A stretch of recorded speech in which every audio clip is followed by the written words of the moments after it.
Hi everyone, welcome to That's Mental and the first episode of Mental Health and the Brain. In this series, in the first episode, I want to talk about what is known as the reptilian brain and how this relates to our mental health. Now, I'm going to show you my amazing drawing skills right here. Okay, so here we have the brain.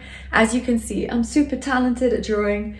We have the neocortex, the limbic brain, and the reptilian brain, which sits right here. And that's what we're going to be talking about today. And in the other videos, we're going to cover the other parts. And just so you know, I've written it here. Our reptilian brain is instinct, our neocortex is our rational brain, and our limbic brain is related to the emotions. Okay. In the reptilian brain is where our most primary responses and reactions lie. It's the home to our survival instincts and our fight, flight, or freeze response. Survival is the most important word here when it comes to this part of the brain, as that's what it's thinking about and that's what it's responsible for, survival. So you might already be familiar with the idea of the fight or flight response. You've probably heard it a load of times before. And this is what happens in our brain when we're faced with danger or a perceived danger, and it starts to activate the reptilian brain. What happens is it sends us, the brain and the body, a signal, and it's like, get ready to flee, to fight, or to freeze. And basically it starts pumping more blood to your legs and to your body. It increases your heart rate so that you can either run away from the danger that you're facing, or so that you can fight it, right? And that's why we get all this increased energy in our body and the increased heart rate, and our breath gets shorter because the body is preparing to flee. The last response, which is not talked about so much, is the freeze response. And this is what happens when your brain just shuts down and tries to make you as small as possible. Basically, this might happen when you're in the middle of an argument and you realize that you don't know what to say, you just completely freeze, you can't react, and you just shut down, you know? And it just causes you to shut down, and your brain and energy slows down as opposed to preparing you for the fight or flight. So how does this apply to our everyday life situations and to work and to stress? And what has the reptilian brain got to do with this element of our mental health? I really want to make a connection here. Now, as I said in the beginning, this is really one of like the oldest functions that our brain has to protect us from danger. It's super basic, and it goes back to the days when we were living as hunter-gatherers. And in that context, these three responses made a lot of sense, right? If you were staring a lion in the face and it was ready to attack you, it makes a lot of sense that your body and your brain would prepare for you to just get the hell out of there. Same for the fight and same for the freeze, because the freeze could actually be, when they tell you that an animal, if you meet an animal in the wild, to just not move and just lay low and just not call any attention to yourself, it would be sort of like that. So in that context, it makes sense. In our modern day lives, however, obviously things have changed completely, and we're not facing these kinds of dangers on a day-to-day basis. But our brain, when we're sitting at a desk, doesn't know the difference between a lion staring us in the face and an email that just activated your response and made you really stressed out. And this is where the problem is. This is where the reptilian brain is doing its primary survival response in an environment that's not adapted and that is causing you unnecessary stress and anxiety and feelings of increased heart rate. That's why earlier on I used the word perceived danger, because you might be sitting at your desk and you might get an email, or something might be happening at work in the office that your reptilian brain perceives as a danger, as a stressor, and suddenly this entire bodily response is activated without it knowing the difference between that and the lion. If you apply this to a modern day situation, what does that mean? Like, what are the times that your brain might activate this response instinctively to protect you when it thinks that you're in danger? You could be working in a toxic work environment. You could be a victim of bullying. You might be getting into arguments with your partner or with your friends for that matter. You might be constantly facing high levels of stress at work. The thing is that when you are stressed with regards to deadlines or work, the stress response is linked to the reptilian brain and the fight, flight, or freeze, which means that your body is constantly activating this response. And you might know exactly what that means.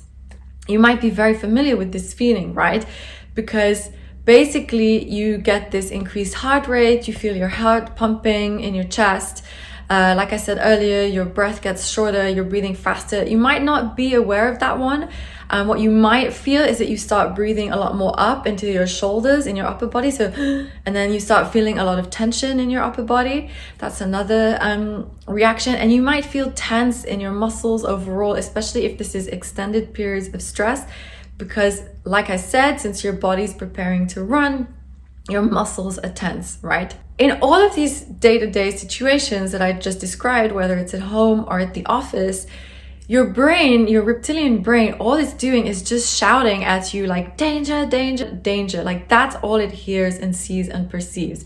And that's why it's like super activated, like, help, let's get out of here, right? Oh, and another really important thing that you might sense in terms of how this reaction is affecting you, you might also feel a little bit fidgety. So not just the tension in your muscles, but you might also feel a little bit like this nervous energy that you want to do something, you need to get up, you need to like move around. And that could also be your flight response kicking in. What is the problem with this response? Let's be real. We definitely need this part of our brain. We need the reptilian brain. Our survival is key to our existence, right? This is what we fight and live for every day. So we need to keep the reptilian brain. That's great. However, like I said, the challenge is that nowadays it doesn't really know the difference between you sitting at your desk and the lion staring at you in the face. And when it's constantly activated, that's when it becomes a problem. When your reptilian brain is switched on every day and it's sending that fight or flight response to you every day or several times a day, then it becomes very difficult for you to regulate, and you start to feel the impact in your body physically, and it starts to create many other problems. Not just the physical tension that you might be feeling, the increased heart rate, the anxiety. It can also affect your sleep. I'm going to talk about sleep in another video. And of course, once your sleep is affected, your difficulty to regulate your emotions and so on. What it means is that our body is often put under a lot of physical stress as well when this response is activated.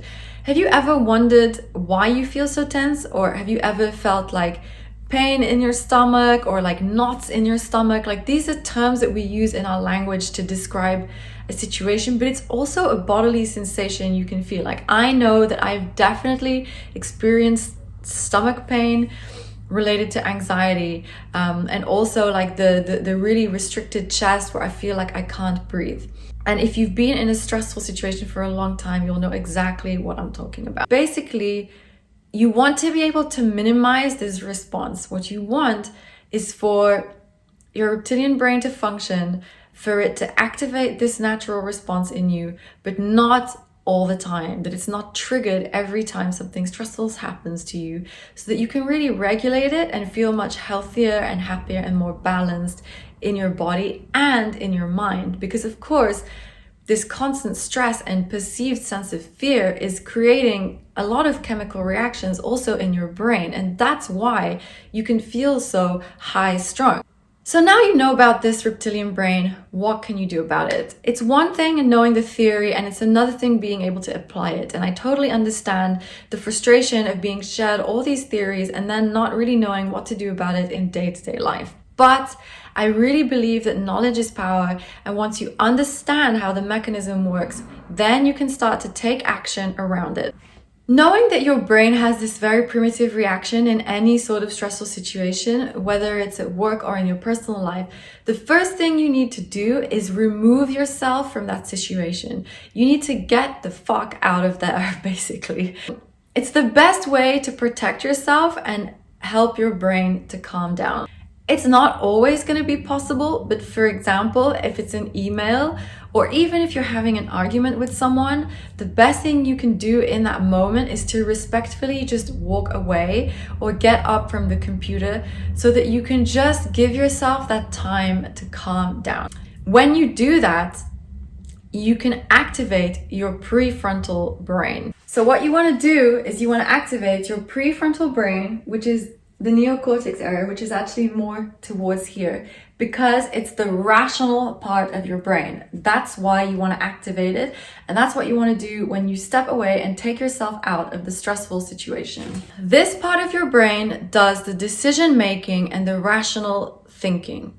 So in order to activate it, aside from stepping out of the situation, there are a few other things you can do. The first thing you can do is try to breathe. Now, I know this might sound annoying to you, and I have another very short video on why breathing is important for you, but it really does help you in those moments. It helps you to stop from freaking out. Breathing long, slow, deep breaths as much as you can, and you can try to lie down if that's available to you, or sitting down if it's harder standing up, will really help to slow down your heart rate. And remember that your heart rate has been increased so that you could run away. So slowing down your heart rate is going to be the first way that you're going to slow down and stop and mitigate that primitive response your brain is having. The second thing you can do once you've been able to slow down a little bit and calm down is become aware of what mode you're in. And as soon as you realize that your primitive response has been triggered, this is the first step in doing something about it. You've switched the awareness on, which means you can already distance yourself from that reaction and take a step back. Now, it might be difficult. It doesn't mean that you're going to be able to do it from the first try, but the more you can develop that awareness of what's happening to you, the more you're going to be able to take a step back from it and start thinking a little bit more rationally about what is going on. Why are you feeling triggered? And what can you do about the situation that you're in? Once you've developed this awareness, try to change your perspective if you can. Ask yourself, what is really going on? Why are you feeling triggered? Why have you suddenly activated this response? What is the fear or danger that you feel that you're in? And what can you do about it? How can you either mitigate the danger, or how can you mitigate your response? Why is it that you're overreacting? And try to gain better understanding. Another tip you can do or try is observe the situation as if you weren't in it. Now, I know this is really hard. I can speak from experience. When you're stressed, when you're in the moment, when you're just in that response and you just want to shout and you can't really control it, it's very difficult to do. But if you can just step back and try to take yourself out of the equation and imagine it's not you, but it's a friend going through this experience, what would you tell them to do? Or what do you think they would do differently to help them get through the situation? It might seem really difficult, but I promise that with practice, it will get easier. You will develop a greater awareness and you will be able to feel a lot more control over this primitive response that is being triggered by your reptilian brain. So that's it for today. This is the first thing you need to know when it comes to the brain, the first part, the most important part to understand all the other ones that come around it, particularly as it relates to mental health and stress. The reptilian brain plays a huge and active part in that. So it's really key to come to terms with it and how it works. So stay tuned and come back for the next episode.